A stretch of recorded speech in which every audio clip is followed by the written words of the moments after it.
Good morning, students. This is the fifth lecture of the first unit of water resource engineering. Uh, in this lecture, we are going to see the methods of distribution of water. Okay. Up till the last lecture, we have seen the different sources of irrigation water. Now, in this lecture, we will see the method of applying water from that source to the agricultural fields. Okay, now we have three different types of methods of application of water. They are: first is the surface irrigation.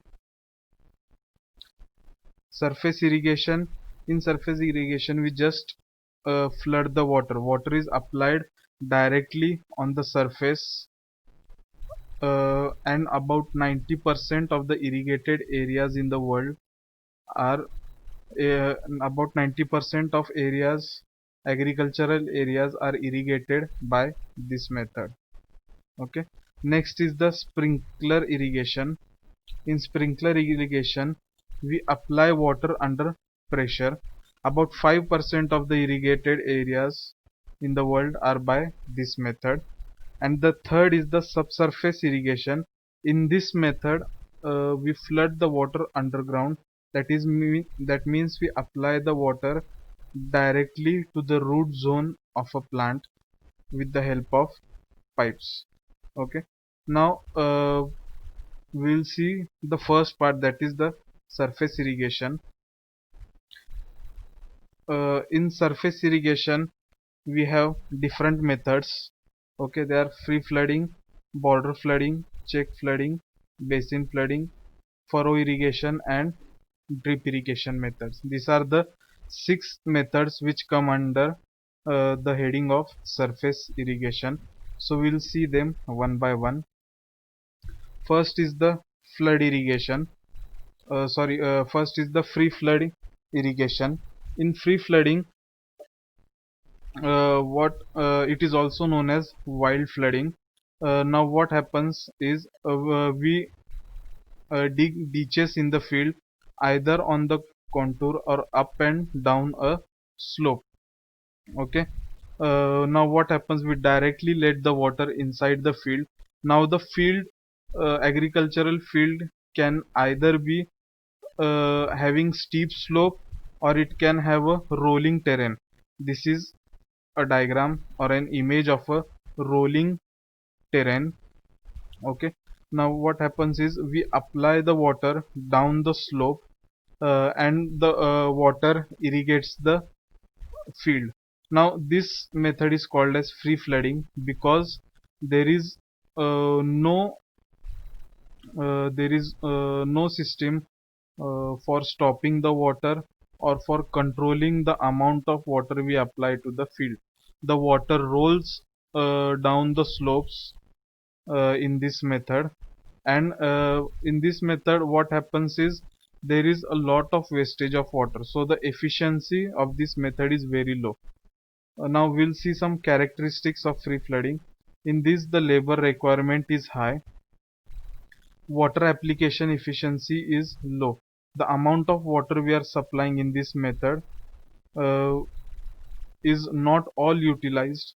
Very much more amount of water is wasted in this method, and it is suitable for growing crops when the land is steep or rolling. Now we'll see the this is an image of free flooding. What happens is, there is a slope. In this way, there is a slope, and we apply water on the surface. The water rolls downhill, and as it rolls downwards, some amount of water is caught by the crops, and it is utilized for growing the crops. Next method is the border flooding. Now in border flooding, what happens is, we divide the field into small strips. Okay, in this method, now the strips can be of a length 10 to 20 meters, and they can be breadth can be 100 to 400 meters. Now from the ditch we supply the water to individual strips. Okay, and the strips are covered on the side by borders which are known as levees. Levees are raised embankments which we construct so that the water does not go out of the border. Now water is made to flow from supply ditch into each strip. The water flows slowly towards the lower end and infiltrates into the soil as it advances. Now we use this border flooding method in areas which have very gentle slopes. Okay, very small slopes. So what happens is the water will roll down the slope, but it will roll very slowly. And as the water rolls down the slope, some amount of water is infiltrated into the soil, and the remaining amount goes downhill. Third method is the check flooding method. Okay, now this method is same as that of free flooding method, but there is one major difference. Okay, uh, in this method what happens is relatively level plots are enclosed by small levees or embankments. Okay, now if we see the image here, what happens, we divide again we divide the agricultural field into small strips, and each strip uh, is made level. That means there is no slope in any strip. So what happens, the water floods individual strips and it remains there. Okay, it is stored there, it does not roll downhill, it is not wasted. And what happens, the stored water then starts percolating into the soil. Now this method is suitable for crops which require high amount of water. For example, paddy crops or rice crops, they require large amount of water.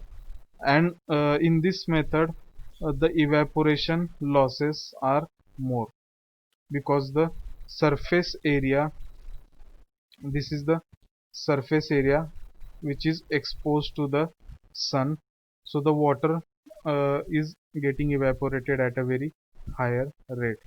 Okay, now we'll see some characteristics of check flooding. It is very suitable for soils having high permeability. Okay, the soils which have high permeability, uh, for those soils this method of flooding is very suitable. The reason is that the water quickly spreads over the entire area before it goes deep below the root zone and into the ground, and it joins the water table. Due to this, the water loss due to infiltration is prevented. Okay, before the water gets seeped into the soil, it spreads quickly throughout the entire area, so the infiltration losses are reduced. But in this method, as I have told you, the evaporation losses are more. Now next method, basin flooding. Now basin flooding is another type of check flooding. It is a special type of check flooding, and it is specially adopted for orchard trees. Orchard trees means fruit trees. One or more trees are generally placed in the basin and surface is flooded as in the check method. Okay, now if we see here, this is the type of basin flooding. These are coconut trees and some ditches are constructed here. What happens is, the water as it rolls down the ditches, it enters the basin through different channels provided, and when it enters the basin, it floods that basin. And in the single basin, we can plant either one tree or more than one tree.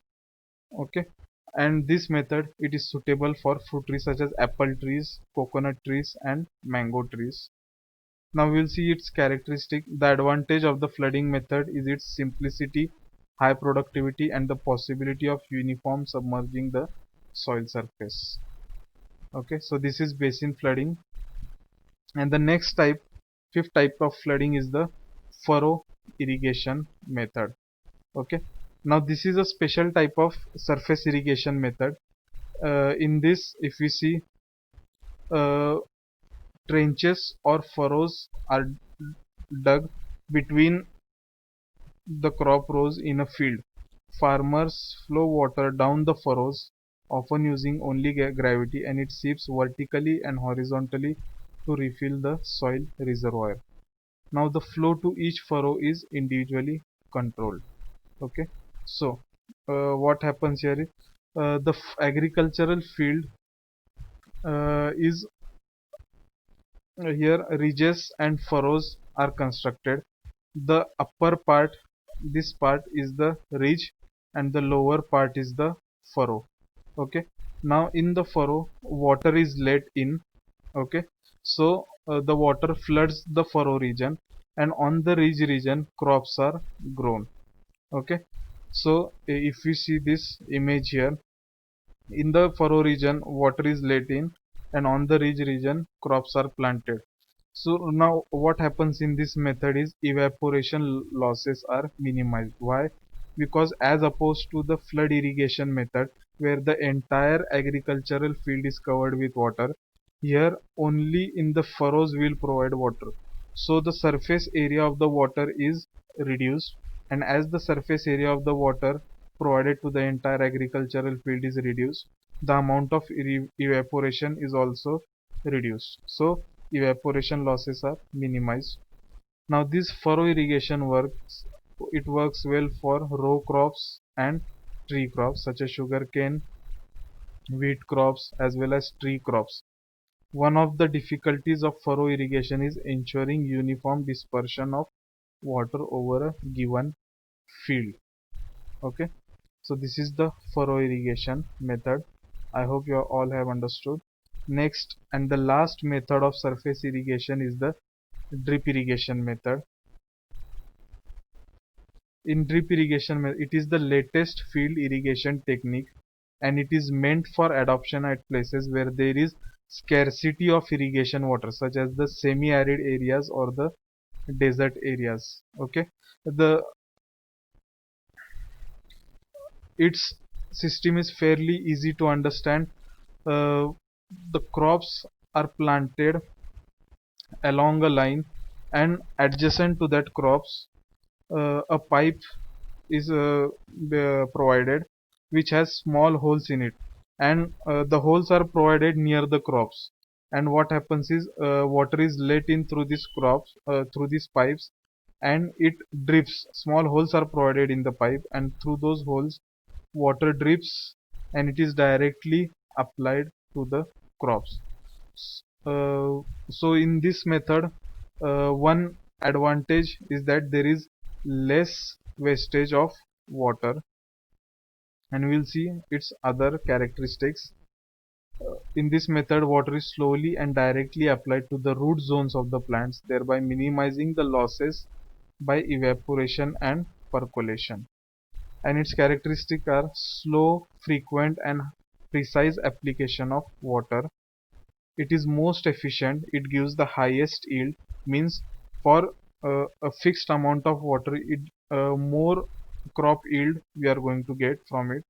And last is it is popular in arid or semi-arid areas. That means it is popular in desert areas where there is a very short amount of water available. Okay, so these were all the types of surface irrigation. In the continuation, in the next lecture, we will see subsurface irrigation and sprinkler irrigation. Thank you.